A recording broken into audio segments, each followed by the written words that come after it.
Le week-end dernier, j'ai participé à la Grande Vague de Cannes, organisée par Playground. Je te montre comment ça s'est passé. L'événement était organisé sur la culture japonaise-coréenne. Elle se déroulait sur 3 jours. C'était super, mais malheureusement, il n'y avait pas beaucoup de monde.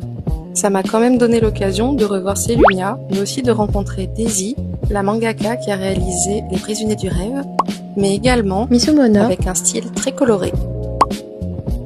Même s'il n'y avait pas foule, j'ai quand même pu remarquer les produits que vous avez préférés, et c'est pour ça que je vais vous faire une petite sélection. Dans votre top 3, il y a les petits charms aimantés. Celle qui vous a le plus plu est la petite tasse jaune avec le latte.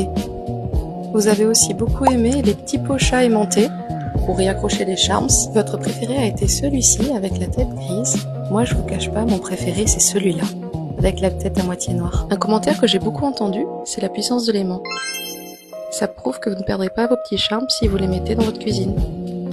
Vous avez aussi aimé les Woristone personnalisés. Dans la section Ghibli, vous avez aussi beaucoup apprécié le pot Haku. Certains sont émaillés en rose à l'intérieur, d'autres non. Mais aussi les bols sans visage et calcifères. D'ailleurs, celui-ci est parti au Canada. Je ne peux pas vous expliquer pourquoi, mais j'adore savoir où mes pièces voyagent. Le pot chat inspiré du manga Dan Dan Dan a aussi beaucoup plu.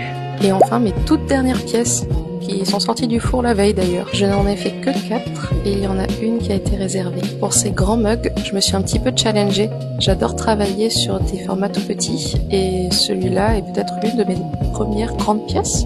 Je crois bien, oui, que ce sont mes plus grandes pièces. Après le bol. Parce que oui, j'ai aussi fait un bol et un bol à matcha. Mais ça, je vous les montrerai plus tard. En conclusion, même s'il y a eu peu de visiteurs, ça a quand même été une super expérience.